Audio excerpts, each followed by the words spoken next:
merupakan subbudaya yang lahir di London, Inggris. Pada awalnya, kelompok punk selalu dikacaukan oleh golongan skinhead.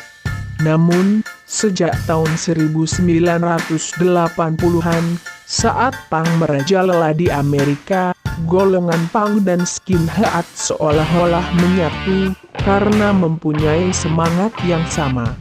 Namun, punk juga dapat berarti jenis musik atau genre yang lahir di awal tahun 1970-an. Punk juga bisa berarti ideologi hidup yang mencakup aspek sosial dan politik. Gerakan anak muda yang diawali oleh anak-anak kelas pekerja ini dengan segera merambah Amerika yang mengalami masalah ekonomi dan keuangan yang dipicu oleh kemerosotan moral oleh para tokoh politik yang memicu tingkat pengangguran dan kriminalitas yang tinggi. Punk berusaha menyindir para penguasa dengan caranya sendiri, melalui lagu-lagu dengan musik dan lirik yang sederhana namun terkadang kasar, beat yang cepat dan menghentak.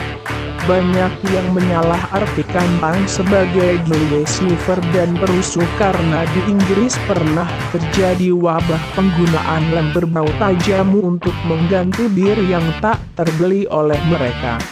Banyak pula yang merusak citra punk karena banyak dari mereka yang berkeliaran di jalanan dan melakukan berbagai tindak kriminal. Punk lebih terkenal dari hal fashion yang dikenakan dan tingkah laku yang mereka perlihatkan, seperti potongan rambut mohawk ala suku Indian, atau dipotong ala theater cut dan diwarnai dengan warna-warna yang terang, sepatu boots, rantai dan spike, jaket kulit, celana jeans ketat dan baju yang lusuh, anti kemapanan, antisosial, kaum perusuh dan kriminal dari kelas rendah. Pemabuk berbahaya sehingga banyak yang mengira bahwa orang yang berpenampilan seperti itu sudah layak untuk disebut sebagai punker. Punk juga merupakan sebuah gerakan perlawanan anak muda yang berlandaskan dari keyakinan we can do it ourselves. Penilaian punk dalam melihat suatu masalah dapat dilihat melalui lirik-lirik lagunya yang bercerita tentang masalah politik, lingkungan hidup, ekonomi, ideologi, sosial dan bahkan masalah agama. Punk dapat dikategorikan sebagai bagian dari dunia kesenian. Gaya hidup dan pola pikir para pendahulu pun mirip dengan para pendahulu gerakan seni avant-garde, yaitu dandanannya leneh, mengaburkan batas antara idealisme seni dan kenyataan hidup, memprovokasi audiens secara terang-terangan, menggunakan para penampil, performer, berkualitas rendah dan merorganisasi, atau mendisorganisasi, secara drastis kemapanan gaya hidup.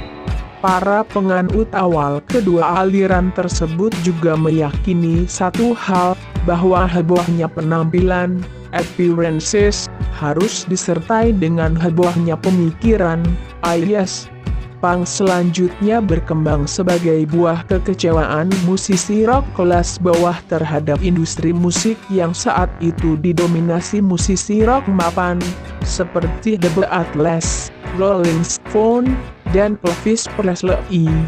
Musisi pun tidak memainkan nada-nada rock teknik tinggi atau lagu cinta yang menyayat hati.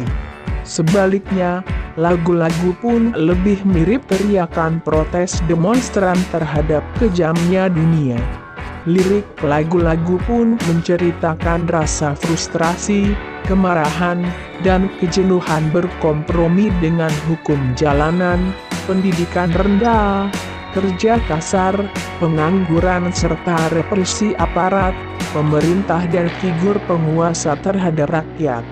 Akibatnya punk dicap sebagai musik rock and roll aliran kiri, sehingga sering tidak mendapat kesempatan untuk tampil di acara televisi. Perusahaan-perusahaan rekaman pun enggan mengorbitkan mereka. Gaya hidup ialah relatif, tidak ada seorang pun memiliki gaya hidup sama dengan lainnya. Ideologi diambil dari kata ideas dan logos yang berarti buah pikiran murni dalam kehidupan.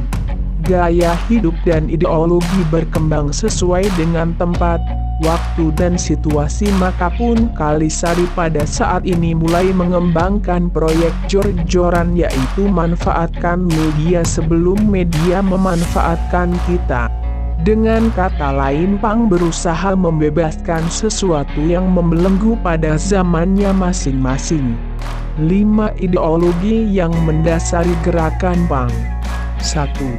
Do it yourself, DIY, yaitu gaya hidup yang mengusahakan segala sesuatu bisa dibuat atau dikerjakan sendiri. Jadi, nggak langsung membeli produk yang udah jadi, apalagi kalau harganya selangit. 2. Anti kemapanan. Yang dimaksud dengan kemapanan adalah segala yang mainstream atau dominan di masyarakat. Pang selalu mempertanyakan segala yang dominan lalu menentangnya. 3. Counterculture. Pang menawarkan alternatif dari budaya mainstream dengan cara mencuri simbol-simbol kemapanan lalu menciptakan gayanya sendiri. Dalam musik, misalnya, Pun suka chord gitar yang simple bukan mewah sebagaimana rock biasanya. Dalam berpakaian, Pang meledek gaya berpakaian yang rapi dan teratur dengan bergaya yang terkesan serampangan dan rebel. 4. Kesetaraan. Di dalam komunitas Pun, semua orang dipandang dianggap memiliki hak dan kewajiban yang sama, nggak dibedakan dari latar belakang, gender, atau status sosial. 5. Anarkis. John Martono dan Arsita Pinandita menuliskan bahwa Pang lekat dengan anarkis, yaitu paham kehidupan tanpa negara, tanpa pemerintah.